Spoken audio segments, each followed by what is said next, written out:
Welcome to my revision of my American history notes, where I look over what I've previously said and consider whether I want to change anything or add or go deeper into this subject.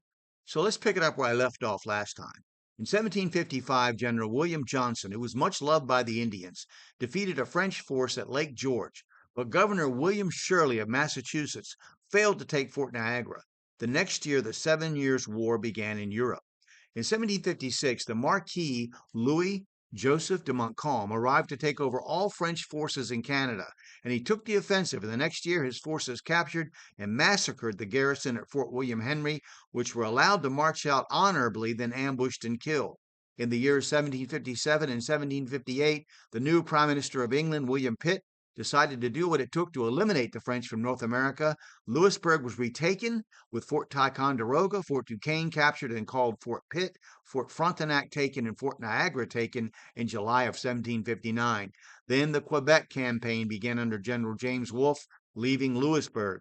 The Battle of the Plains of Abraham in front of Quebec left both commanders, Montcalm and Wolfe, dead, and Quebec fell to the English on September 18, 1759. In 1760, the British then moved on Montreal, and French dominion in Canada ended on September 8, 1760. The war was ended by the Treaty of Paris on February the 10th, 1763. Even though the British military had little but contempt in the main for the fighting ability of the colonials, this war built the confidence of the Americans that they could defend themselves. Now, both sides underestimated the other. There were some conflicts and battles that preceded the Revolution now, and these included Pontiac's Rebellion in 1763, which was defeated at the Battle of Bushy Run. Then there was the Yankee Pennamite Wars that lasted from 1769, which didn't end until 1807, between Connecticut and Pennsylvania settlers in the Wyoming Valley of the Susquehanna River.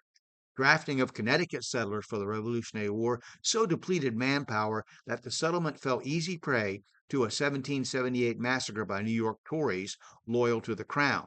Between 1770 and 1774, growing colonial resentment of royal rule led to repressive measures by the Brits, or perhaps it was vice versa.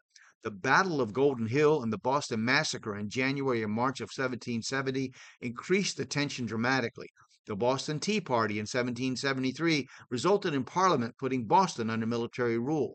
The First Continental Congress met in resistance in 1774 at Philadelphia.